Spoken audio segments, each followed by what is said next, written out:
Hello, everyone, and welcome back to the Tent of Abraham. I'm Tamir Kreisman from Jerusalem, Israel, and we continue with David, King Mashiach.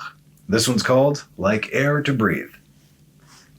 So we've been discussing the piety of King David here over the last several months, as David called himself a chassid. As we explained, this comes from the root chesed. Chesed means loving kindness, right?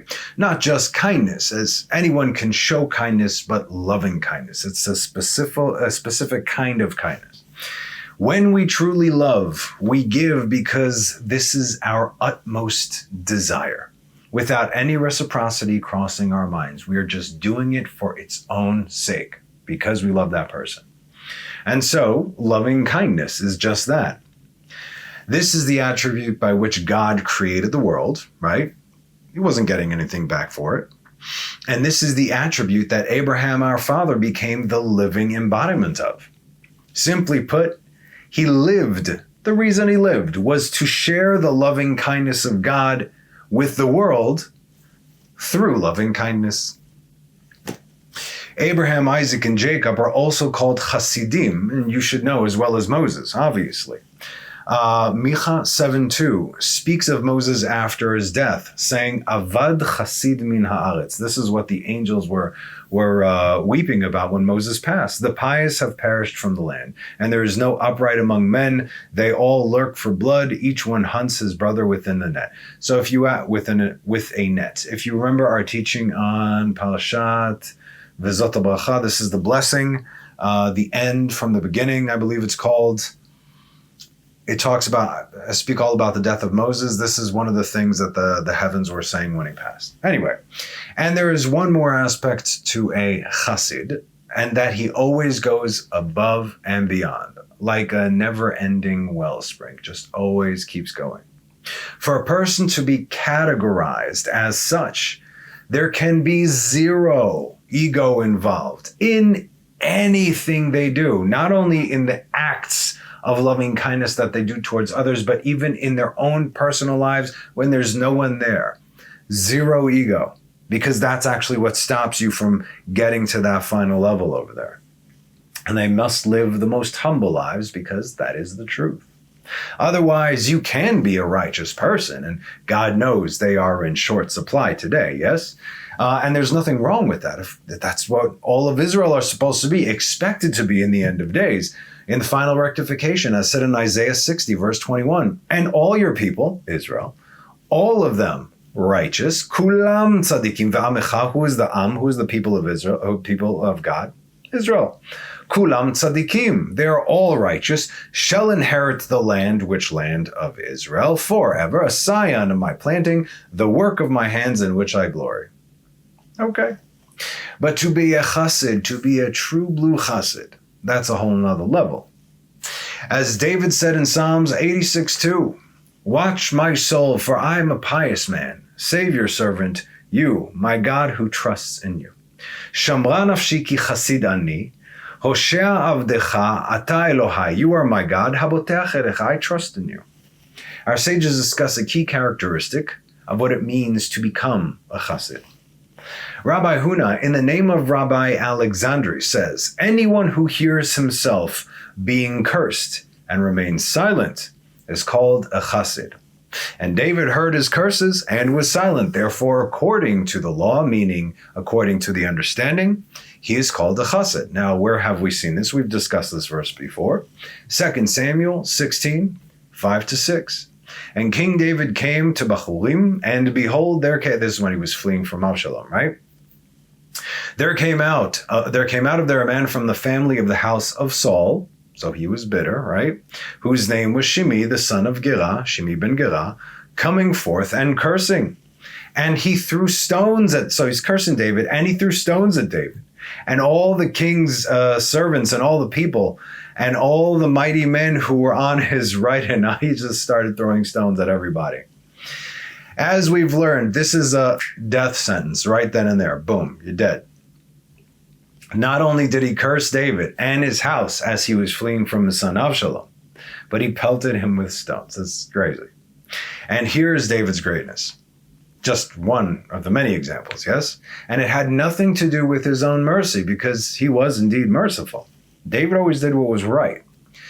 Verse 9, and Avishai the son of Tsuriah said to the king, why should this dead dog, why do you call him a dead dog? Why not just a dog? Because he's already dead. From what he did right now, that's death sentence. In other words, you're a dead man walking. Why should this dead dog curse my lord the king? Let me go over, I beg you, and remove his head. Still, he didn't do it without the king's permission, right? And the king said, what is it between you and me, son of Tsuriah, right? So let him curse, because the Lord has said to him, curse David. You see? Who then shall have the right to say, why have you done so? Why did you cut me off in traffic? Why did you bump into me? Why did you speak to me unkindly? Why did you talk smack about me behind my back? Why did you do all these things to me? The answer is, the Lord told them to do this to you. They don't know that God said this to do this to them, but they are all messengers of the Lord. David realized this in the moment when he was most vulnerable, which is what put him over the top. And us too, we should realize this every single day, that any person that does anything to you, whether they are aware of it, whether they are not aware of it, on purpose, by accident, whatever, doesn't matter. Even if they don't even know who you are, God sent them there to do this to you because God wants to test you in order to elevate you. How are you going to take what you just received? If it is difficult, if it hits your ego in any kind of way and you overcome that and you remain silent and you understand where it comes from, then you will remain silent, yes? But today, people don't do that today. I don't do that today. You know, someone bumps into you, someone starts throwing stones at you, starts cursing at you. Who's going to remain silent? Who's going to remain silent? But anyway, like we said, David saw in Ruach HaKodesh. Why didn't he kill him? He saw that for the time being, Shimi ben Gera had to remain alive until the time where he should beget his son Yair, the father of Mordechai the Jew, from the tribe of Benjamin, so that he would become the savior of Israel during the exile, as we read in Esther 2, verse 5. There was a Jew in Shushan, the capital, whose name was Mordechai, the son of Yair, the son of Shimei, the son of Kish of the house of Saul, a Benjamite. This only happened after David died, and so he commanded Solomon upon his deathbed to handle it, and so he did, closing all those accounts over there. But the point is this: God will give all the righteous, all the tzaddikim, the opportunity to become chasidim. And that is why he sent Shimei to curse David as he was fleeing from his son. He was all but a broken man who had to flee his palace barefoot. He was weeping as at the thought of his own son was pursuing him, trying to kill him. And then boom, Shimei comes along. This is what we call a tipping point. Let's say, and I'm sure some of us might have experienced this, but let's say you're having a really bad day.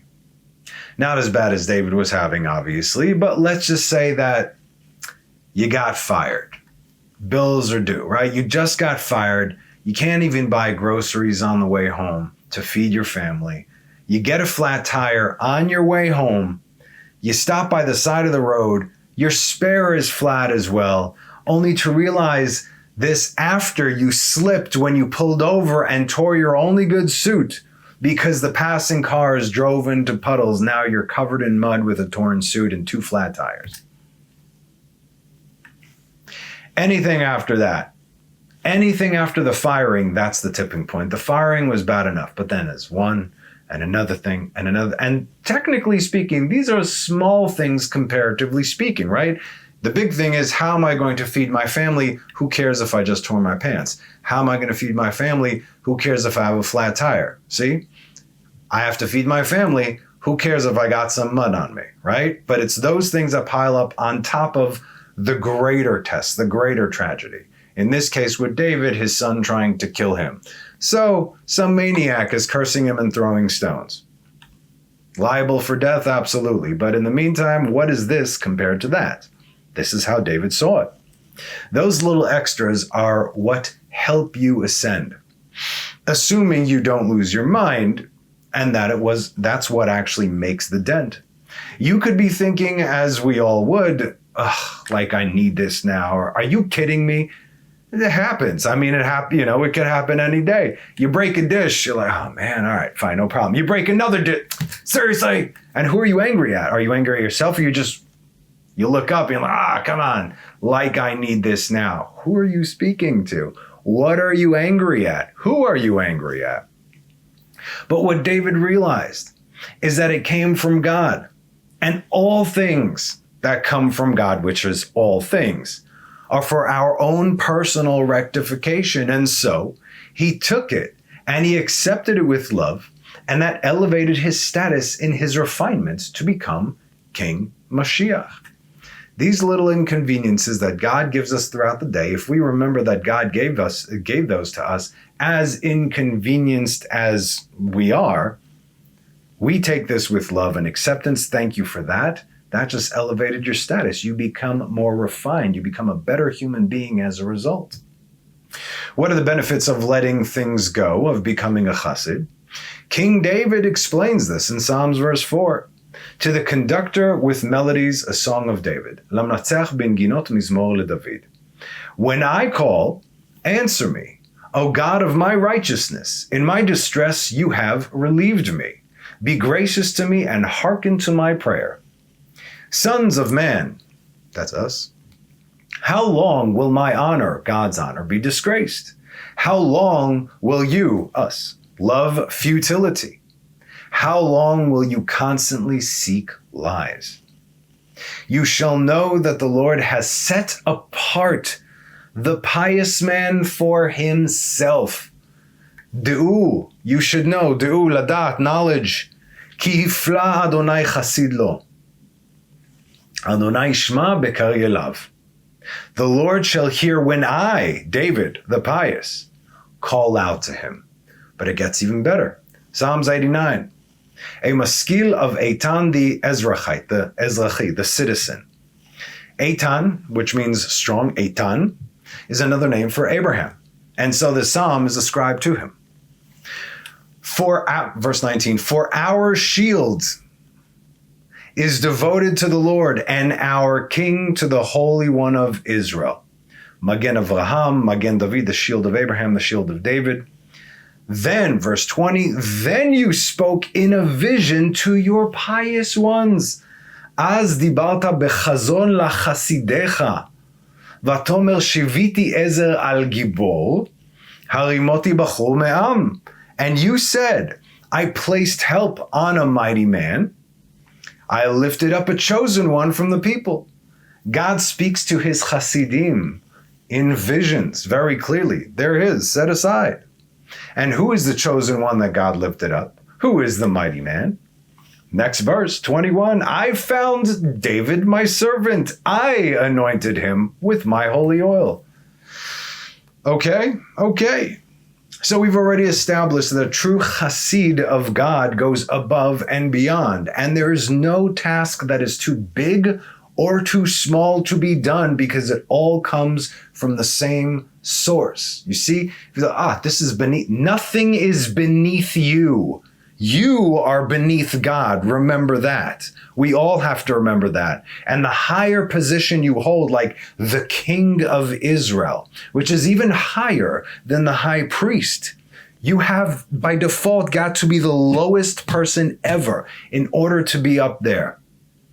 Think about it today.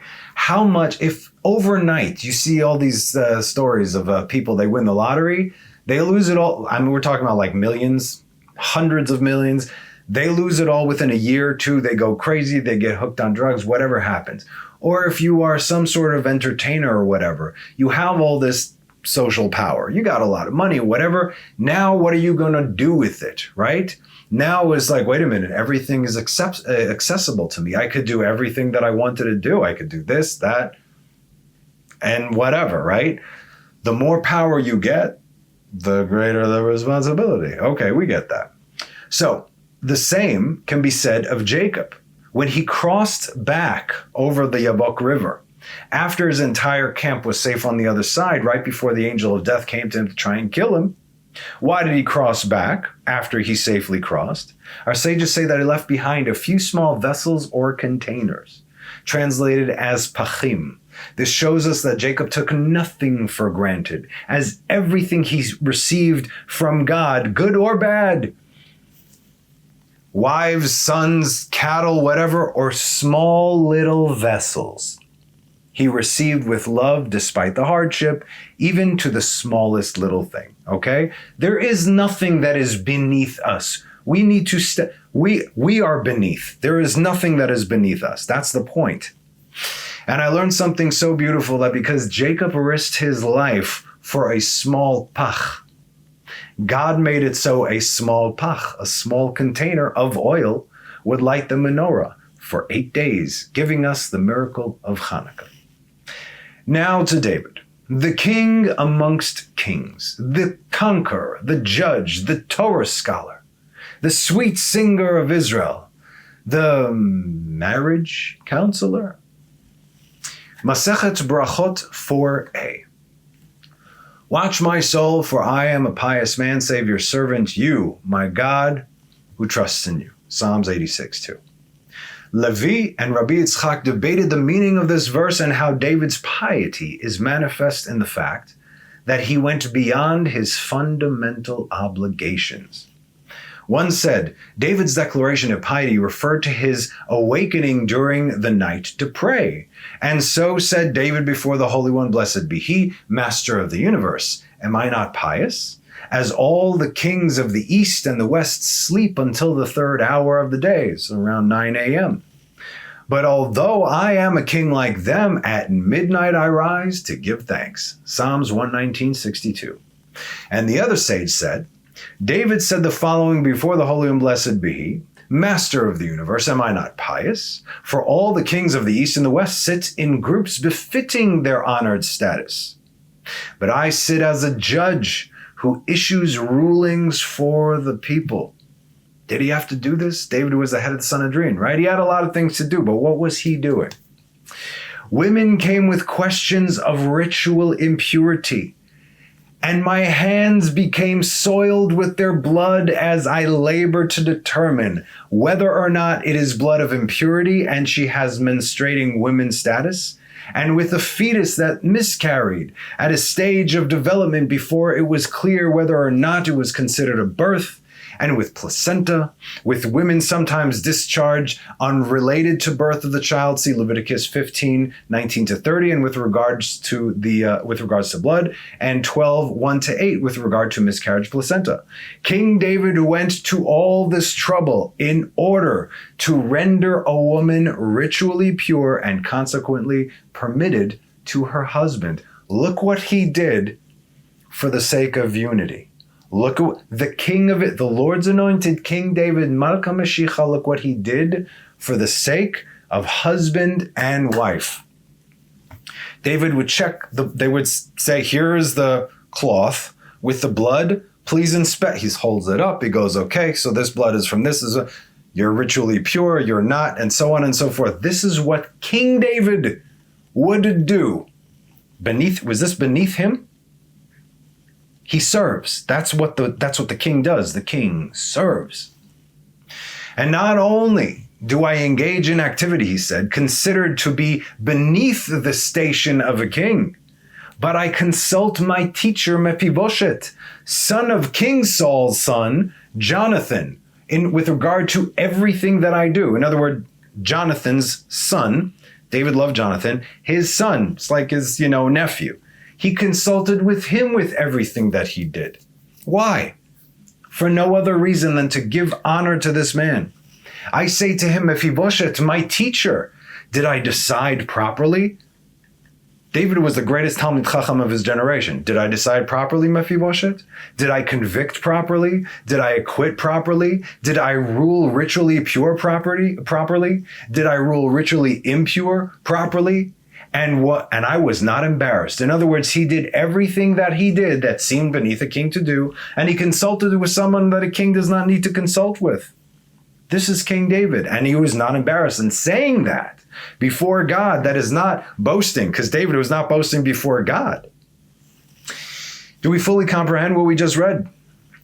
the king amongst kings, the conqueror, the uniter of the tribes, the judge, the head of the Sanhedrin, the Torah scholar, the sweet singer of Israel, and the marriage counselor.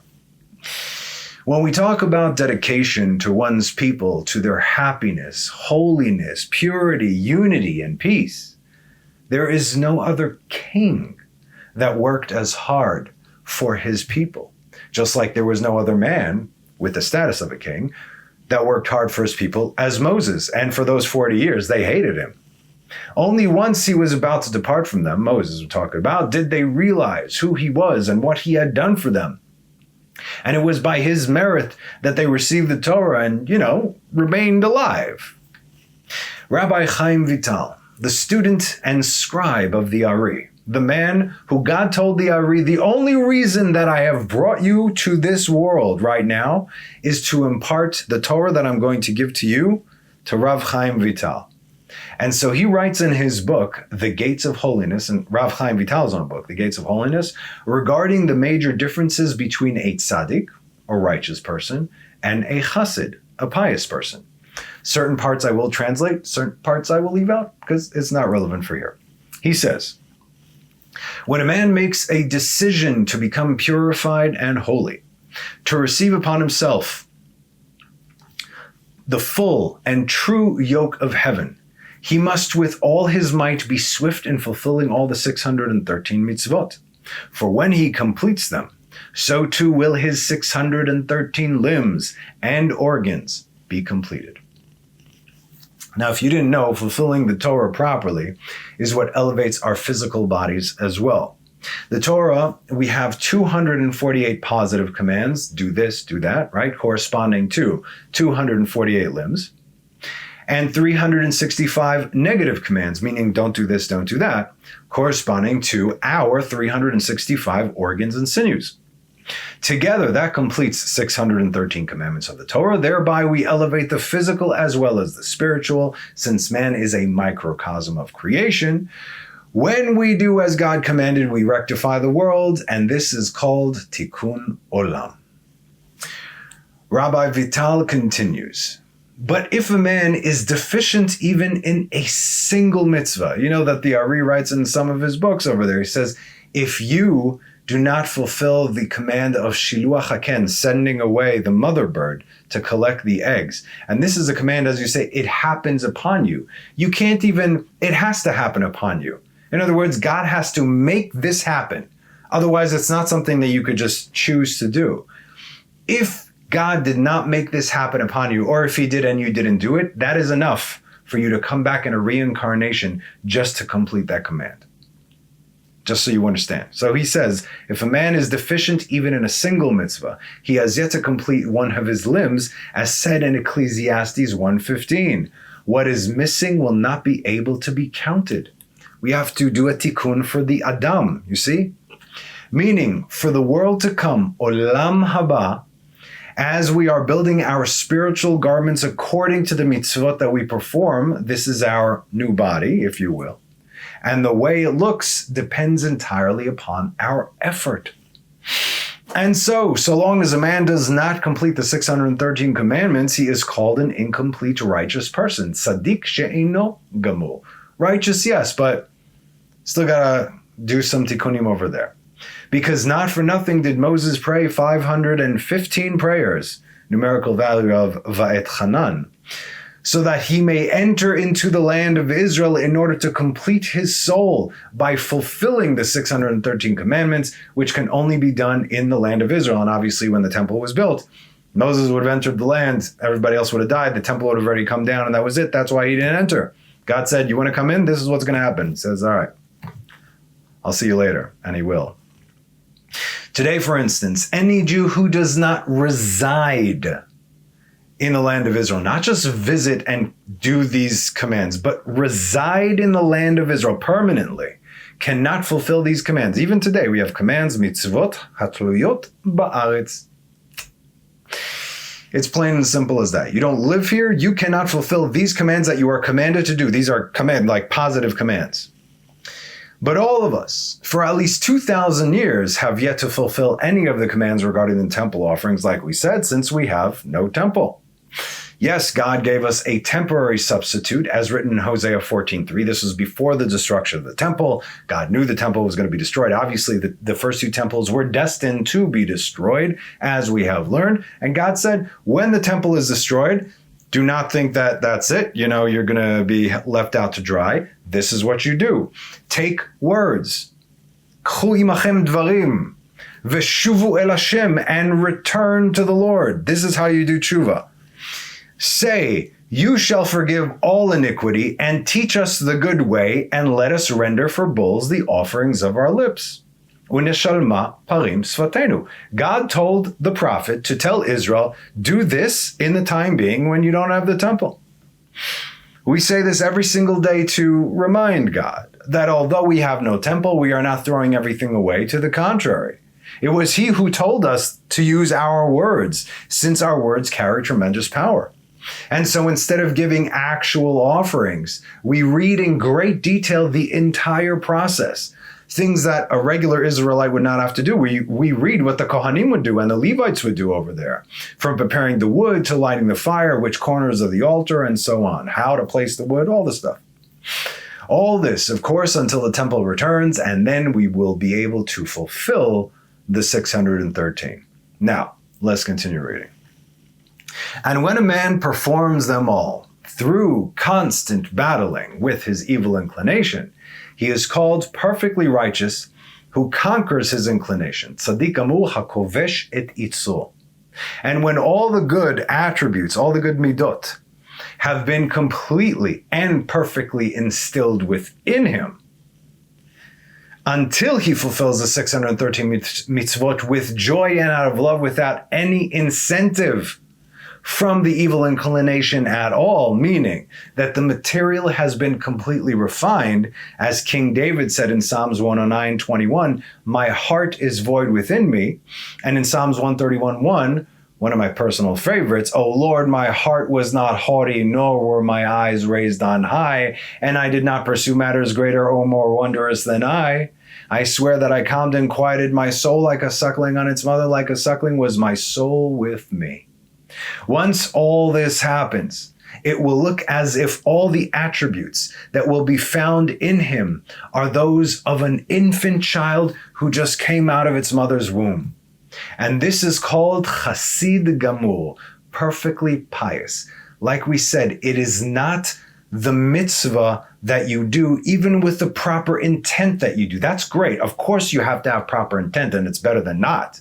In fact, if you don't have the proper intent, you take that mitzvah and you turn it to the dark forces. But if you have the proper intent, you create an angel of light, the one that actually follows you around. Say, I am this person's mitzvah. Tamir just helped an old lady cross the street. I just created an angel of light. And this angel says, I am the command. I am the mitzvah. V'ahavta le'acha kamocha. That Tamir helped this lady cross the street or what have you. That's what it is. But if I did it out of like, could you move it already? I got to be somewhere. Come on. That is not a mitzvah, okay? The opposite. But when we refine our person and we do anything, that is the true elevation. That's what we're talking about with David. He refined the man that he was. Therefore, anything and everything that he did, from the commands in the Torah to his thought patterns to his speech, everything that he did was elevated. That is the truest tikkun that you could possibly do. So, like we said, once all this happens, it'll look as if all the attributes that were found in him are those of an infant child. Did no wrong, everything is good, everything is right? Just coming out of his mother's womb, that is called Chasid Gamul, perfectly pious. And so this was King David, peace be upon him, who immersed himself within the good attributes. And when he did the mitzvot, he called himself Chasid. As said in Psalms 86:2, Shamra nafshi ki chasid ani. Watch my soul, keep my soul, guard my soul, for I am a pious man. You don't just say that and we don't just read it in Psalms if this was not the truth. As our sages said, anyone who would like to be categorized as a chassid should follow the instructions of Pirkei Avot, Ethics of the Fathers. I would strongly encourage anybody out there right now, Jew or non-Jew, it does not matter. If you want to know how to live as a good righteous, moral human being. Get this, The Ethics of the Fathers. It's a green book, I don't know, or whatever. You could even get an art scroll version, what have you. They got them out there, you could order them on Amazon. It's not a problem. Read the wisdom and how to behave. In all aspects, obviously it's relevant to today. It's Torah, it's relevant till the end of time. As the sages said, anyone who would like to be categorized as a chassid, follow the ethics of the fathers. For example, Avot 2:1, Rabbi said, which is the straight path that a man should choose for himself? One which is an honor to the person adopting it, and an account of which honor occurs to him from others. Meaning that everything we do must be done in an honorable and noble way towards others and towards ourselves. You don't have to work in a synagogue or with the poor or in a soup kitchen to do the Lord's work. You can work in your job day to day, and you could perform it with honor, and you can be noble. Noble speech also is very, very important. Don't curse. Sometimes I slip up. Don't worry. I get it. Okay? I mean, not seriously, but you get what I'm saying. I used to be a total potty mouth, but now when I hear it in my ears, when I hear other people speaking like that, it actually hurts me. I can't do it. So, noble speech, what you do, how you do, even how you eat. Who was it? Was it Gideon, I think? How he chose his guys. God said, take them down to the creek. See how they drink water. Those that just like stuff their face in the water, they stay here. But those that lifted up the water to themselves to drink it, those are the ones, these are the honorable men that could follow God. You see? Even when you see how a person eats, you could tell much about a person, how they eat, how they speak of others, how they perform their job. If they perform it well in an honorable way, who is that guy? I trust that person. That person represents God, you see? And this verse closes with, apply your mind to three things. In other words, after being a mensch, apply your mind to three things and you will not come into the clutches of sin. And this is, know what there is above you. An eye that sees, an ear that hears, and all your deeds are written in a book. Everything is being recorded. End of story. And it also says in Avot 3:1, Akabia ben Mehalalel said, mark well three things and you will not come into the power of sin. Know from where you came and where you are going, and before whom you are destined to give an account and reckoning. Remember this all the time. Be afraid of that and not of anything else. From where do you come? From a putrid drop. Where are you going? To a place of dust, of worm, and of maggot. Remember we discussed this? Before whom are you destined to give an account and reckoning? Before the King of the Kings of Kings. Lifnei melech malchei hamelachim. The Holy One, blessed be He.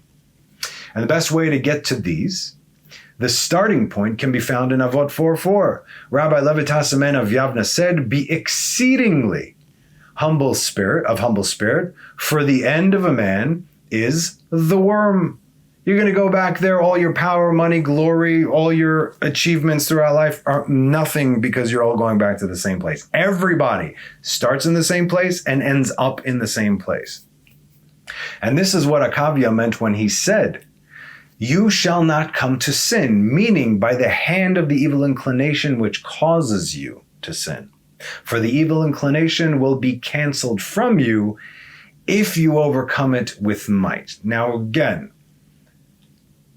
David does this. We don't do this. We got a constant battle, but you can always subdue it and always submit it. Always. You have that power because that's what its function is there for.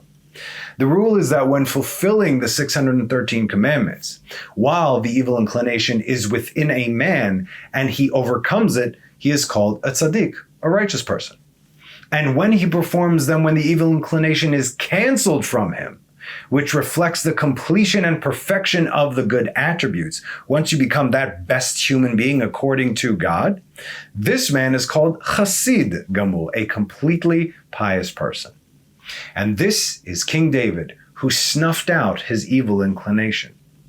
Just so you know, King David was one of a short list of incredible individuals just to be able to achieve this. But this does not excuse us from not making an effort, okay? We cannot do this right now. We don't have it in us. The world is not built for this, and we are not any of these individuals. But they already paved that way, and we're following suit. We have all the writings that they never had. All the things that they did are for our benefit over here. And we can learn from this, and we can learn from David. That's what this class is. Like we said, our successes and failures are entirely in the hands of God. No matter how much effort you put in, it doesn't matter. Well, you got to try hard. No, it didn't work. I got to try harder.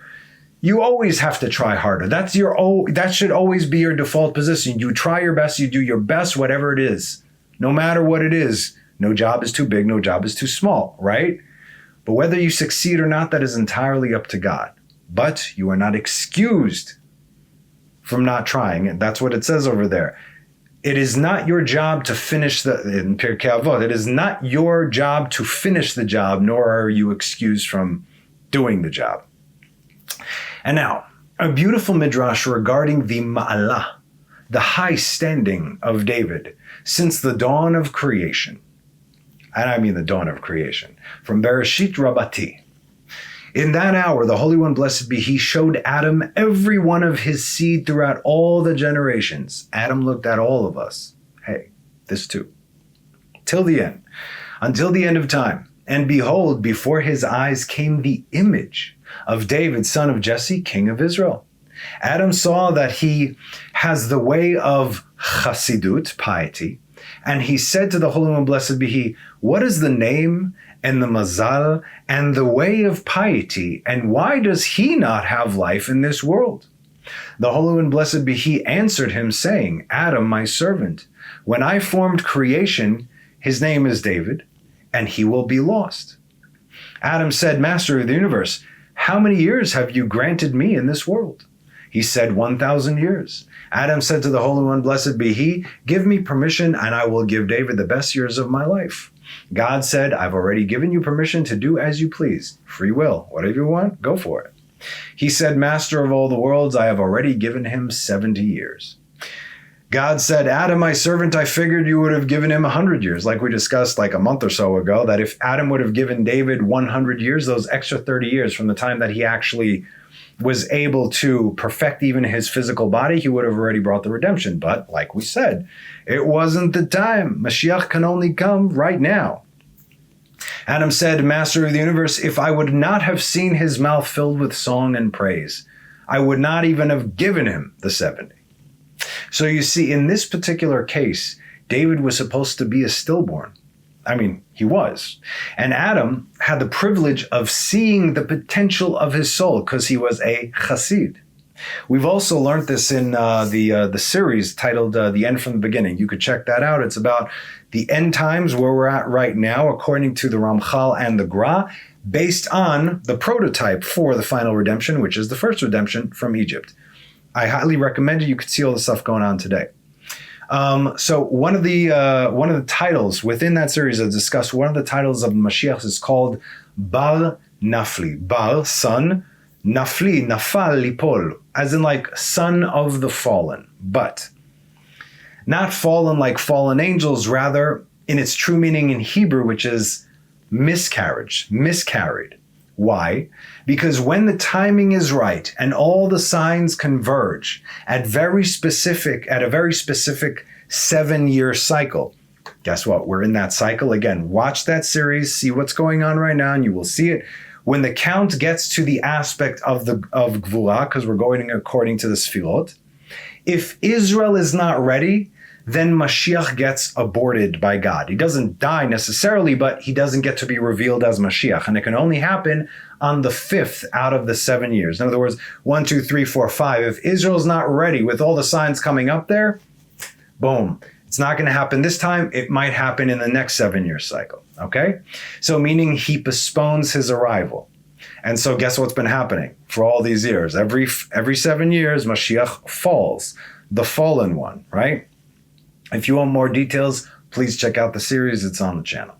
So again, David was supposed to be a stillborn, and Adam had the privilege of seeing the potential of his soul, as David stood out among all the sons of Adam, so much so that he awarded him the best years of his life.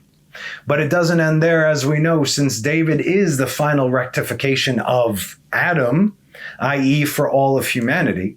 And that is why he needed to live and be refined through the vessel that is King David. What set him apart, like we said, was his chassidut, his devotion, his dedication, his going above and beyond with no job too big or small. Nothing was beneath him. You know that necessity we all have to breathe air? Of course, we have a desire to breathe, but we see it as a given, meaning we don't even think about it, right? It's like, okay, don't forget to breathe. Sometimes we do it for like, you're seeing something and then it's like, whoa, I forgot to breathe for that 1 second, but we don't think about breathing, we just do it, right? Okay. We begin the day, every single day of our lives, with gratitude for, we say, the brachot, for clothing, for shelter, for sustenance, for breath, that God brought back our soul into our bodies, right? Every morning so that we may serve him as best we can that day. The next day, we'll thank him again. Every single day, we'll thank God every single day. We are grateful that we can serve. That's why we are here. These are the levels of the righteous, the people who are aware of what's going on. And even those can be attained. You can attain them. But only the greatest of individuals who have extremely high levels of consciousness. But David, king of Israel, Malka Mashiach, was wired differently. It wasn't that he didn't have a desire to serve God. Of course he did, more so than anyone else. He lived for that. But hear me now, his need to serve, his need to study Torah, his need to follow the 613 commandments were as compelling as another person's need to breathe. That was David. He knew that when we have slowly been realizing for the past 2,600 years, since the destruction of the first temple without Torah, we die. He knew that right then and there. It is the tree of life, as Solomon said in Proverbs 3:18. This necessity for Torah was also a blessing and a commitment that Jacob blessed the sons of Joseph with, as said in Genesis 48:16. And may they multiply abundantly like fish in the midst of the land. Fish in the land? Do we see many of those? What does this mean by this? It's very simple. How is this a blessing and a promise to the sons of Joseph who represent the 10 lost tribes? How is this a blessing? What is blessing about this? Just like a fish out of water cannot breathe and will surely die, so too is the case with Israel who choose to live without Torah. They will die. The 10 tribes have been exiled 2,700 years ago, never to be found. And today, looking at the sad reality, so sad, of the lost souls of the Jews who believe in themselves and the powers that be, and in everything that is man-made, and in this messed up system of a world, but they have no relationship with God, and they certainly do not live according to the Torah. You can see this. What bothers them should not bother any Jew. Who are we going to vote for this year? It doesn't matter. It doesn't matter who you vote for. And they will keep searching for answers after the army. Where do Israelis not go? They go to Thailand, they go to India, they go to get spiritual. Like, dude, you got a point of origin right here. Do you see how bad the situation is? They will keep searching for answers, scouring the earth for any kind of fix, fulfillment, answer, whatever.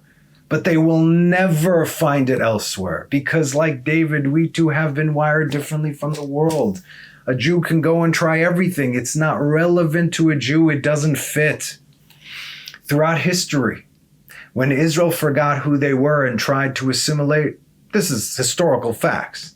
It was the nations who reminded us of who we were.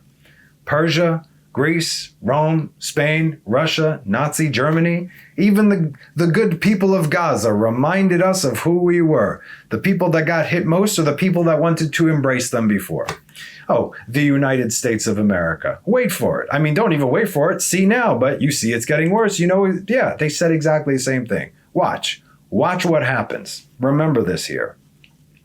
I promise you, they don't care who you vote for. They don't care how you dress, how liberal you are, how much you pander. And Jews were very good at pandering. You're a Jew. That's it. And they will never let you forget that. And as sad as you might think that this is, that is the only reason that you are still here, because you're a Jew.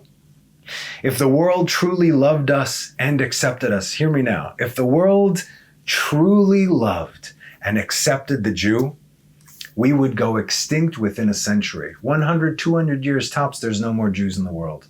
End of story. It is the anti-Semitism that makes us strong. That is why we were commanded not to live like the world. You have nothing to look for over there. You are not them. You are a nation that will dwell alone. God said this is a prophecy. This is going to happen whether Jews out there like it or not. We are commanded to be a light, but in order to be a light, what is the purpose of a light in the darkness but to reveal the path? This world is darkness, make no mistake about it. There is a path. It's called derech. Path. Derech what? Derech Hashem. Derech HaTorah. Etz chaim hi lamachazikim ba. Derech eretz kadma Torah. It is the way, it is a path. That's why we are still here, and that is why God made sure of it. Because we can prove that path going back almost 4,000 years to Abraham. That organizations in the world today are coming out and saying there is no connection between the Jews and Temple Mount and the temple and Israel or anything. Thanks, UNESCO. People actually give them money. Governments give these people money. Do you understand what's going on right now? There are lies in the world. It is funny and yet sad to watch people buy into these things. And so, my friends, let us end this with a blessing. May it be your will, Lord God, the God of Abraham, Isaac, and Jacob, and Israel, that you gather us from the four corners of the earth and return us to you, not in body alone, but in heart and in spirit. May your words be fulfilled, that without Torah, we are like fish out of water. Not for our own sake do we ask these things, but for your name's sake, please, do not turn us away, but help us find our way. As said in Psalms 132:10, for the sake of David, your servant, do not turn away the face of your anointed. May we need Torah like we need air to breathe. And that's our class. As always, thank you so much for joining me. Have a wonderful rest of the week. Have a Chodesh Tov, and have a Shabbat Shalom. Bye-bye.